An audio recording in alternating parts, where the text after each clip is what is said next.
প্রিয় শিক্ষার্থীবৃন্দ, বরাবরের মতো আজকে আবার তোমাদের সামনে আমি হয়েছি শেখ আসাদুজ্জামান পারভেজ আর্টিকেলের তৃতীয় পার্ট নিয়ে। আশা করি তোমরা সবাই ভালো আছো, আর তোমাদেরকে অনেক ধন্যবাদ যে তোমরা এই দুপুরে খেয়ে শান্তিপ্রিয় একটা ঘুমকে বিসর্জন দিয়ে আমার ক্লাসের জন্য উপস্থিত হয়েছো আগ্রহ সহকারে। যা হোক, কথা না বাড়িয়ে আমরা ক্লাস শুরু করছি। আমরা গত ক্লাসে কিছু গুরুত্বপূর্ণ নিয়ম নিয়ে আলোচনা করেছিলাম। এখন আমরা আরও কিছু নিয়ম নিয়ে আলোচনা করব।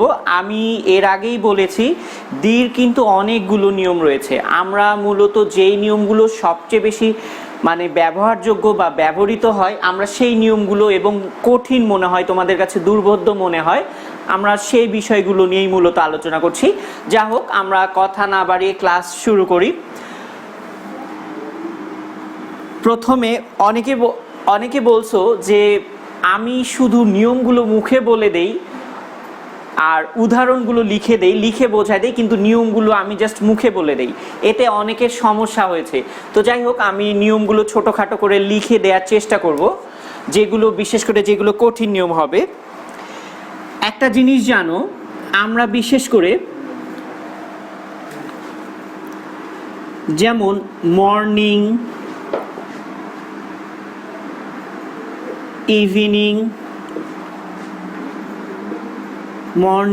ইভিনিং, আফটারনুন, এই শব্দগুলোর ক্ষেত্রে সাধারণত আমরা কিন্তু দি ব্যবহার করি। আবার বলছি, তোমরা এই যে আমরা বলি in the morning, in the evening, in the afternoon, এই শব্দগুলোর ক্ষেত্রে আমরা সাধারণত দি ব্যবহার করে থাকি।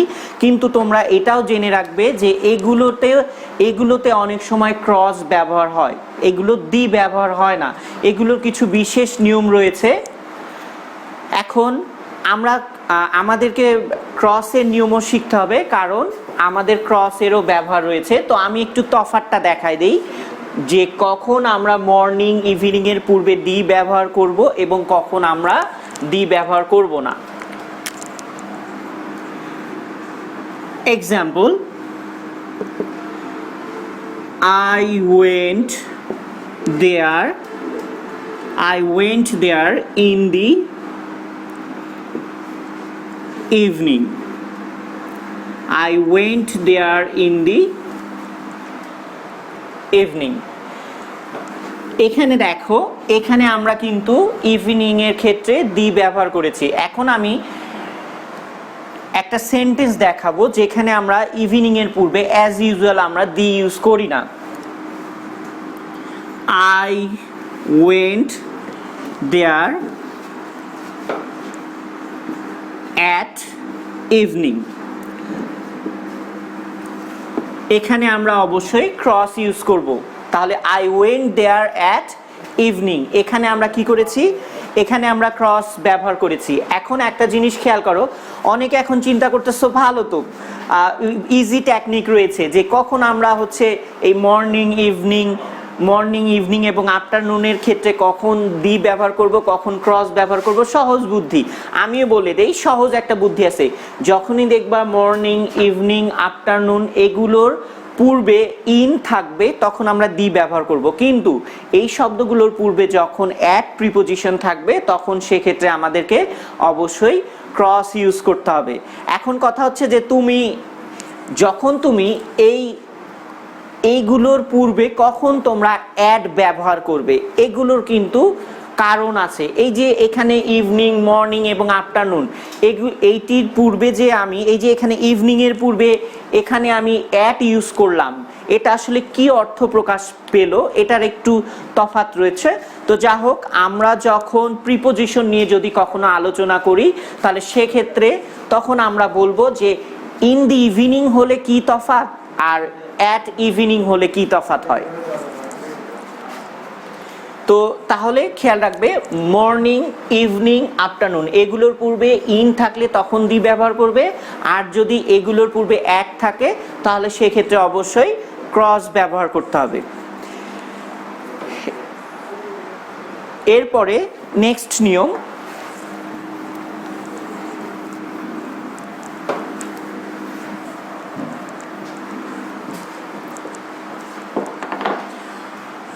আর আর একটা জিনিস যে অ্যাজেক্টিভের সুপারলেটিভ ডিগ্রির পূর্বে সবসময় কি হবে, দি হবে। অ্যাজেক্টিভ আমি প্রথম ক্লাসেই বলছিলাম আমরা ছোটবেলা থেকে এটাকে অ্যাডজেক্টিভ বলে আসি, ওটাও ঠিক আছে, আবার অ্যাজেক্টিভ যদি বলো এটাও ঠিক আছে। অ্যাজেক্টিভ এটা ব্রিটিশ প্রোনাউন্সিয়েশন। আচ্ছা, অ্যাজেক্টিভের সুপারলেটিভ আমি লিখতেছি, যেহেতু অনেকে বলছে নিয়মগুলো লিখে দিতে। সুপারলেটিভ, অ্যাজেক্টিভের সুপারলেটিভ ফর্মের আগে, সুপারলেটিভ ফর্ম এর পূর্বে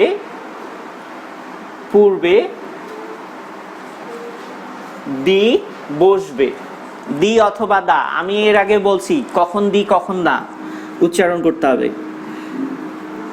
আচ্ছা, অ্যাজেক্টিভের সুপারলেটিভ ফর্মের পূর্বে দি বসে। একটা জিনিস আমি তোমাদেরকে অ্যাজেক্টিভ, এই যে সুপারলেটিভ ফর্ম অর্থাৎ ডিগ্রি আমরা যেটা বলি, সাধারণত ডিগ্রি কিসের হয়, ডিগ্রি হয় অ্যাজেক্টিভের। আবার বলতেছি, এই যে অ্যাজেক্টিভের সুপারলেটিভ ফর্ম আমরা না লিখে এখানে সুপারলেটিভ, তোমাদের যদি বুঝতে সমস্যা হয় তাহলে এখানে ডিগ্রিও লিখে নিতে পারো। অ্যাজেক্টিভের সুপারলেটিভ ডিগ্রির পূর্বে দি হয়। ডিগ্রি মূলত কিসের হয়, ডিগ্রি মূলত অ্যাজেক্টিভের হয়। আমি বলে দেই যে অ্যাজেক্টিভের ডেফিনিশন কি। সহজ ভাষায় আমরা ছোটবেলা থেকেই পড়ে আসতেছি যে যে শব্দ কোনো নাউন বা প্রোনাউনের দোষ, গুণ, সংখ্যা, পরিমাণ, অবস্থা ইত্যাদি নির্দেশ করবে সেটাই হচ্ছে অ্যাজেক্টিভ। যেমন ধরো, সহজ উদাহরণ দিচ্ছি আমি একটা, he is a brilliant student. এখানে দেখো এই ব্রিলিয়েন্ট শব্দটা দ্বারা কিন্তু এখানে এই স্টুডেন্ট নাউনটাকে, বা আমরা যদি মনে করি এই হি ধরে নিলাম এখানে করিম আছে, আমি কি বললাম, অ্যাডজেক্টিভ কি, যে শব্দ দ্বারা কোনো ব্যক্তি বা বস্তু দোষ, গুণ, সংখ্যা, পরিমাণ, অবস্থা ইত্যাদি নির্দেশ করবে সেটা হচ্ছে অ্যাডজেক্টিভ।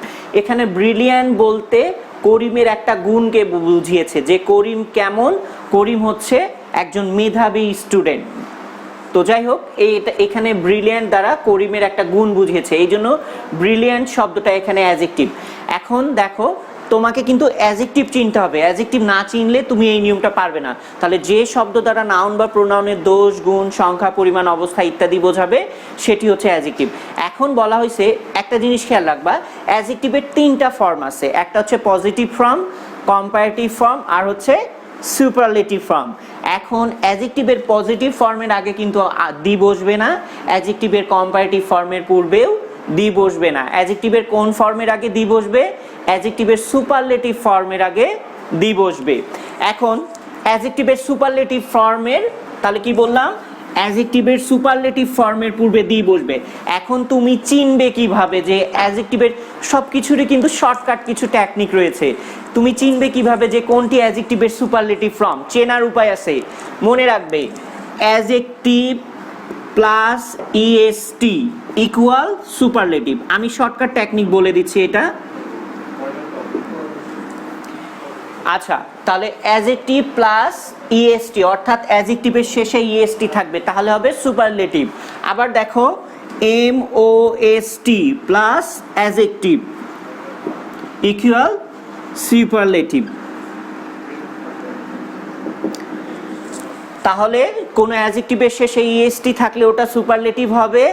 আর কি, আর হচ্ছে কোন অ্যাডজেক্টিভের পূর্বে যদি ওএসটি থাকে, এমওএসটি থাকে পূর্বে, তাহলে সেক্ষেত্রে সুপারলেটিভ হবে। তাহলে আমরা সুপারলেটিভ চেনার শর্টকাট টেকনিক আমরা শিখে ফেললাম, তাহলে আমাদের এখন ওই কঠিন কোনো নিয়ম জানতে হবে না।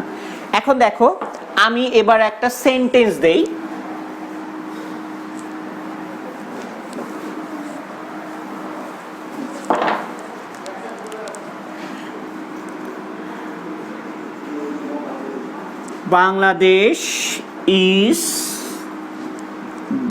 Bangladesh is dash most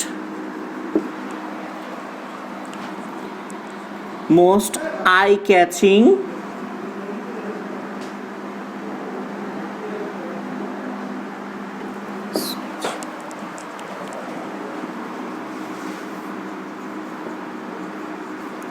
country in the world. দেখো বলা হয়েছে Bangladesh is most I snatching country in the world. বলছে বাংলাদেশ পৃথিবীর মধ্যে সবচেয়ে দৃষ্টিনন্দন দেশ, অর্থাৎ আমাদের দৃষ্টিকে আকর্ষণ করে এরকম একটা দেশ। তাহলে বাংলাদেশ পৃথিবীতে সবচেয়ে দৃষ্টিনন্দন, আই স্ন্যাচিং, এখানে জায়গা না হওয়ার কারণে হয়তো বা লেখাটা একটু ভাঁজ হয়ে গেছে।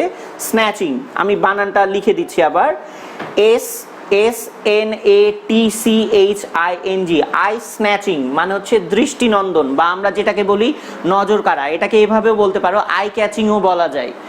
তো এখানে দেখো আমরা অ্যাডজেক্টিভের সুপারলেটিভ ফর্ম চেনার টেকনিক, শর্টকাট টেকনিক কি বলছিলাম, যে কোনো শব্দের অর্থাৎ অ্যাডজেক্টিভের শেষে ইএসটি থাকবে, না হলে তার আগে মোস্ট থাকবে। এখানে দেখো আই ক্যাচিং শব্দটার আগে মোস্ট আছে না, মোস্ট আছে, তাহলে মোস্ট আছে মানে আমরা বুঝলাম এটা সুপারলেটিভ ফর্ম।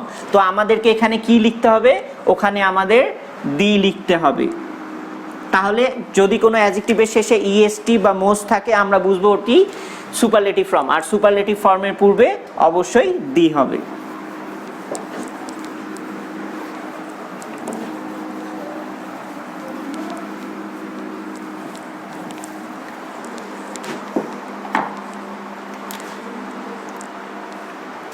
এরপরে নেক্সট নিয়ম, অর্ডিনাল নাম্বার। আমরা এর আগে শিখেছি যে তারিখবাচক সংখ্যার ক্ষেত্রে যদি অর্ডিনাল নাম্বার হয় তাহলে তার পূর্বে দি দিতে হবে। তো এখন কি শুধু তারিখবাচক শব্দের ক্ষেত্রেই কি অর্ডিনাল কার্ডিনাল নাম্বার ব্যবহার হয়? আসলে কিন্তু না, ব্যক্তির ক্ষেত্রেও হয়, ঘটনার ক্ষেত্রে হয়। যেমন আমি তোমাদেরকে দেখাই দেই আগে, যেমন আমরা যদি বলি 30th মার্চ, আমাদেরকে এখানে দি ইউজ করতে হবে, কারণ এই যে তারিখবাচক শব্দটা আমরা অর্ডিনাল নাম্বারে লিখেছি। এখন শুধু তারিখবাচক সংখ্যা না, ব্যক্তির ক্ষেত্রেও অর্ডিনাল বা কার্ডিনাল নাম্বার ব্যবহার করা হয়। তোমরা জানো যে রানী এলিজাবেথ টু বা সেকেন্ড রানী এলিজাবেথ, আমরা এভাবেও এটাকে বলি। তো যখন এই যে সংখ্যা এগুলো যখন আমরা অর্ডিনাল নাম্বারে লিখব, তাহলে সেক্ষেত্রে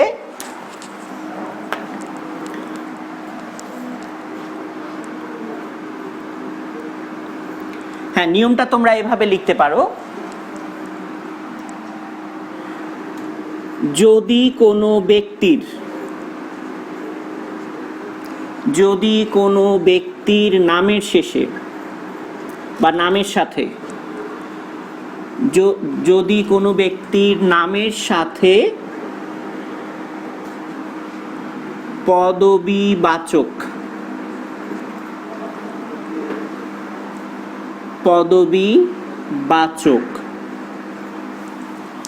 যদি কোনো ব্যক্তির নামের শেষে পদবিবাচক বা ক্রমবাচক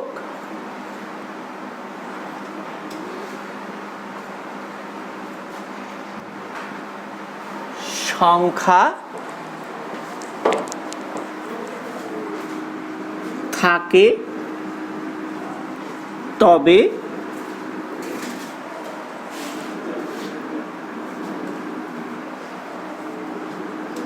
ওই পদবিবাচক বা ক্রমবাচক সংখ্যাটির পূর্বে, ক্রমবাচক সংখ্যাটির পূর্বে দি ব্যবহার করতে হয়।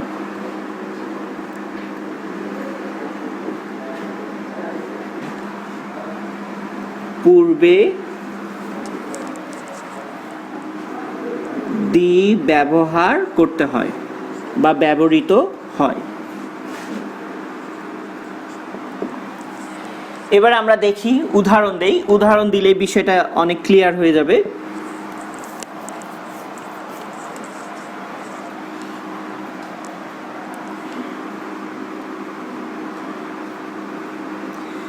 যেমন queen Elizabeth,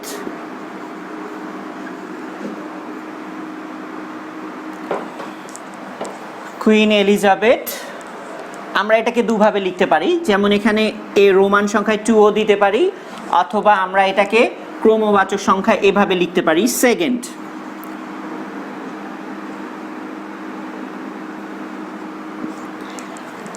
queen Elizabeth second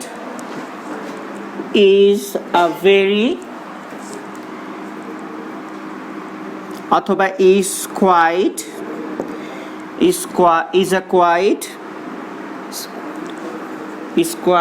a sophisticated women।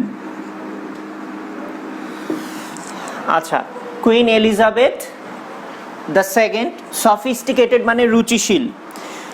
আচ্ছা, তাহলে কুইন এলিজাবেথ সেকেন্ড, এখানে দেখো আমরা রোমান সংখ্যায় কিন্তু এভাবে লিখি নাই সেকেন্ডটাকে, আমরা কি করেছি, আমরা ক্রমবাচক সংখ্যায় বা অর্ডিনাল নাম্বারে আমরা সেকেন্ড শব্দটা লিখেছি।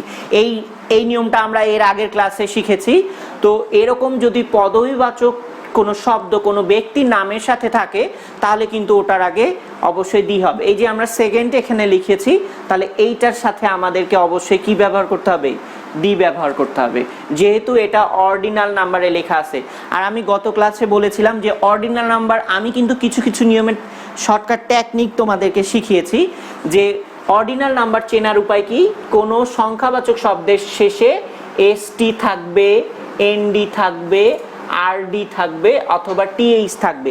এখানে দেখো সেকেন্ড, এখানে এই শব্দটার সাথে কিন্তু এনডি শব্দ যুক্ত, এনডি দুটি লেটার যুক্ত আছে। এই লেটার দুটি যুক্ত থাকার কারণে আমরা বুঝতে পারলাম ওটি অর্ডিনাল নাম্বারে লেখা আছে, এই জন্য দি ব্যবহার করলাম। আর এখানে কি বললাম, সফিস্টিকেটেড মানে হচ্ছে রুচিশীল। তাহলে রানী এলিজাবেথ দ্বিতীয়, ইনি কি, ইনি একজন বেশ সফিস্টিকেটেড বা রুচিশীল মহিলা। কোয়াইট শব্দ কিন্তু বানান দুই রকম আছে। কোয়াইট শব্দটা লেখার ক্ষেত্রে একটু সাবধান থাকতে হবে। আমি যে কোয়াইট লিখেছি এটার মানে হচ্ছে বেশ, আর আরেকটি কোয়াইট আছে কিউইউআইইটি, এটার মানে হচ্ছে প্রশান্তি বা শান্তি। দুইটার উচ্চারণ একই।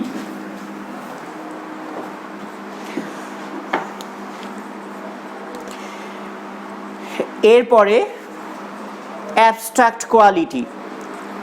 দেখো এরপরে বলা হয়েছে যে যদি কোনো অ্যাডজেক্টিভ দ্বারা যদি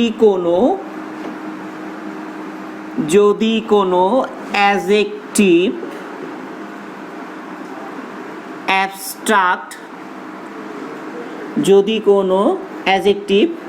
অ্যাবস্ট্রাক্ট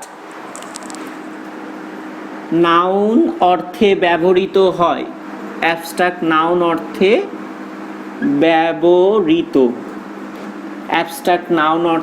ব্যবহৃত হয়, তবে যদি কোনো অ্যাডজেক্টিভ অ্যাবস্ট্রাক্ট নাউন অর্থে ব্যবহৃত হয় তবে ওই অ্যাডজেক্টিভটির পূর্বে দি ব্যবহৃত হবে, দি ব্যবহৃত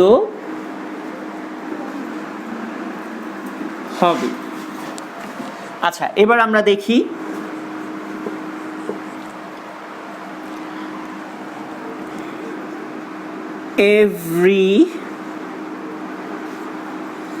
everyone loves dash free, everyone love dash free বলছে প্রত্যেকে। একটা জিনিস দেখো, ফ্রি শব্দটা কিন্তু এটা কোন পার্টস অফ স্পিচ, ফ্রি শব্দটা এটা অ্যাডজেক্টিভ। এখন এই অ্যাডজেক্টিভটা যদি অ্যাবস্ট্রাক্ট নাউন হিসেবে ব্যবহৃত হয়ে থাকে তাহলে সেক্ষেত্রে এইটার পূর্বে আমরা দি ব্যবহার করব। বলছে এভরিওয়ান লাভস ফ্রি, তার মানে এখানে আসলে কি বোঝাচ্ছে, যে সবাই স্বাধীনতা পছন্দ করে, সবাই স্বাধীনতা পছন্দ করে। একটা জিনিস খেয়াল করো যে স্বাধীনতা এই শব্দটা কিন্তু এটা অ্যাবস্ট্রাক্ট, কারণ কি অ্যাবস্ট্রাক্ট নাউনের আমরা এর আগের ক্লাসে প্রথম ক্লাসে আমি বলেছিলাম অ্যাবস্ট্রাক্ট নাউনের সংজ্ঞা কি, যে নাউন দ্বারা এমন কোনো বৈশিষ্ট্য বা গুণ বা দোষের নাম বোঝাবে, অবস্থা বোঝাবে যেটা আমরা চোখ দিয়ে দেখতে পারবো না, হাত দিয়ে স্পর্শও করতে পারবো না। হ্যাঁ, তাহলে কি বললাম, আবার বলতেছি আমি, যে নাউন দ্বারা এমন কোনো দোষ, গুণ বা অবস্থা বা বৈশিষ্ট্যের নাম বোঝাবে, যেটা কি করতে পারবো না, আমরা আমাদের চোখ দিয়ে দেখতেও পারবো না, হাত দিয়ে স্পর্শও করতে পারবো না, তাহলে আমরা সেটাকেই বলি অ্যাবস্ট্রাক্ট নাউন। এখন দেখো, সবাই স্বাধীনতা পছন্দ করে। স্বাধীনতা কি চোখ দিয়ে দেখা যায়? এটা সাদা, কালো, নীল না কেমন কালার দেখা যায়? দেখা যায় না।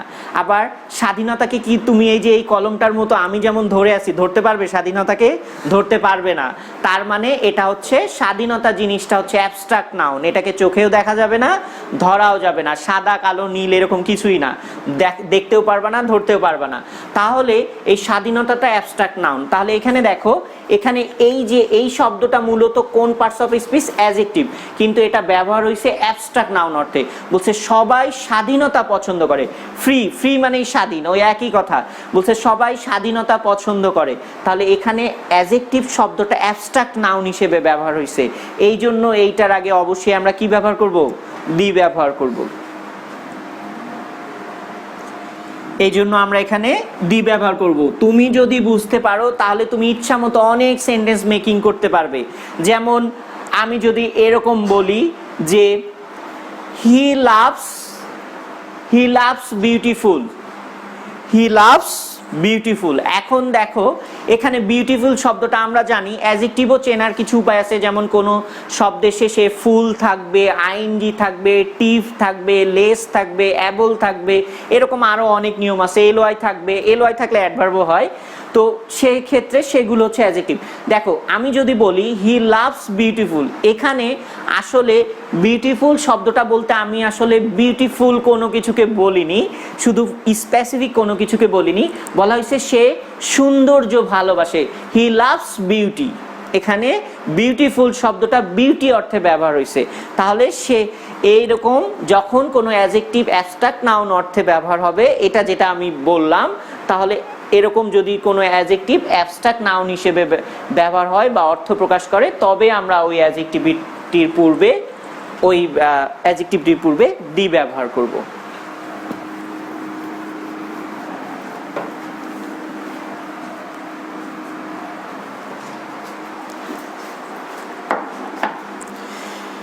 এরপরে নেক্সট নিয়ম,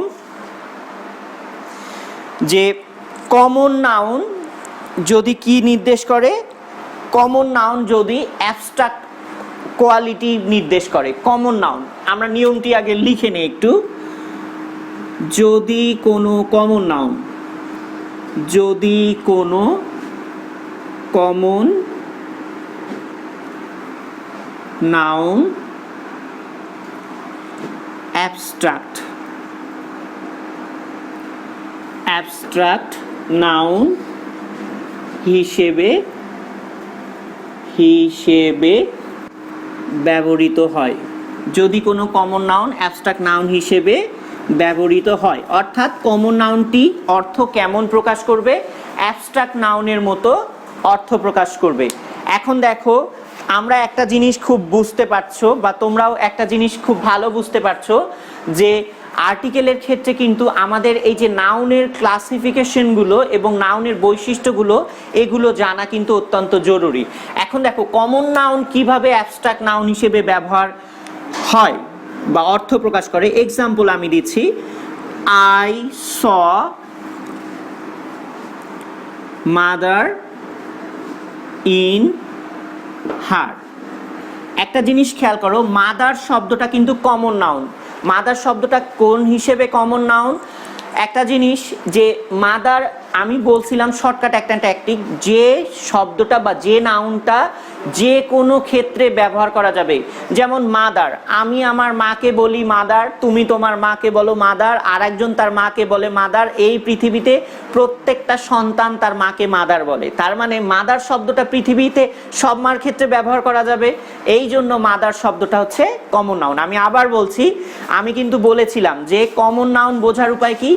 কমন নাউন এমন একটা কোনো কিছুর নাম হবে যেটা পৃথিবীতে সকলের ক্ষেত্রে ব্যবহার করা যাবে। তাহলে আমি যেটা বলছিলাম, আমি আমার মাকে মাদার বলতেছি, আরেকজনের মাকে মাদার বলতেছে, এবং পৃথিবীতে যত সন্তান আছে সবাই কিন্তু তার মাকে মাদার বলতেছে ইংরেজিতে। তো মাদার শব্দটা পৃথিবীর সকল মার ক্ষেত্রে ব্যবহার করা যাচ্ছে, এই জন্য মাদার শব্দটা হচ্ছে কমন নাউন।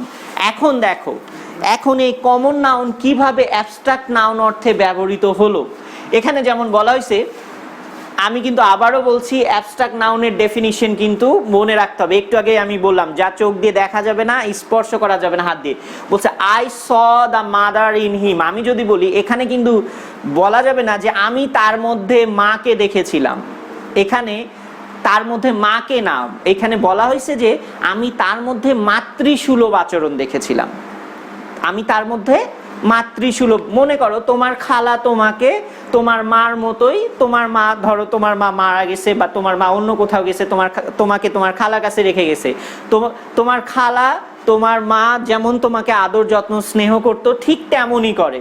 এখন তুমি তার আদর যত্ন স্নেহ দেখে তুমি এখন বলতেছো আমি তার মধ্যে মাতৃত্ববোধ দেখেছিলাম বা মাতৃত্ব সুলভ আচরণ দেখেছিলাম। তাহলে এখানে মাদার বলতে কিন্তু আসলে কোনো মাকে বোঝায় নাই, একজন মায়ের যে বৈশিষ্ট্য মাতৃসুলভ আচরণ বা স্নেহ ভালোবাসা সেটিকে কিন্তু বুঝিয়েছে এখানে মাদার শব্দটি দ্বারা।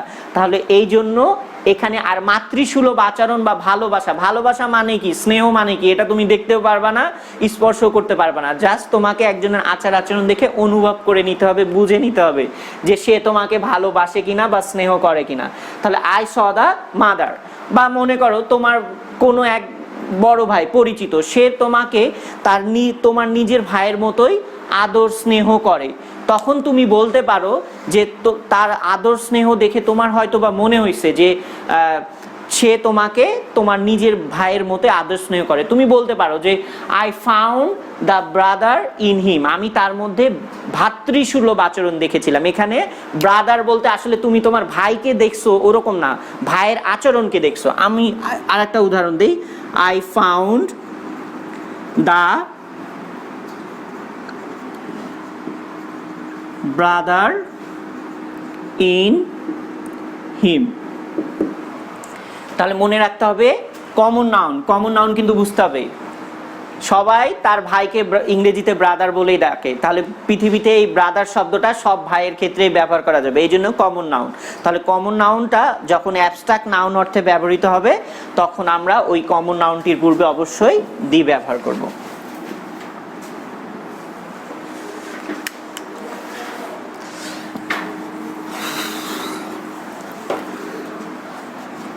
আজকে আমি অনেক ইম্পর্টেন্ট, আমি শুরুতেই বলেছি আমরা ইম্পর্টেন্ট এবং কঠিন নিয়মগুলো আলোচনা করব, এবং যেগুলো অত্যন্ত জরুরি পরীক্ষায় যে নিয়মগুলোর মধ্যে আসে, তো সেই নিয়মগুলো এতক্ষণ আলোচনা করলাম। আশা করি তোমাদের সব বোধগম্য হয়েছে, তোমরা বুঝতে পেরেছো। তারপরেও যদি তোমাদের সমস্যা হয় আমাদের কমেন্ট বক্স আছে, ওখানে তোমরা কমেন্ট করে জানাবে কোন নিয়মটি তোমাদের বা কোন বিষয়টি তোমাদের বুঝতে সমস্যা হয়েছে।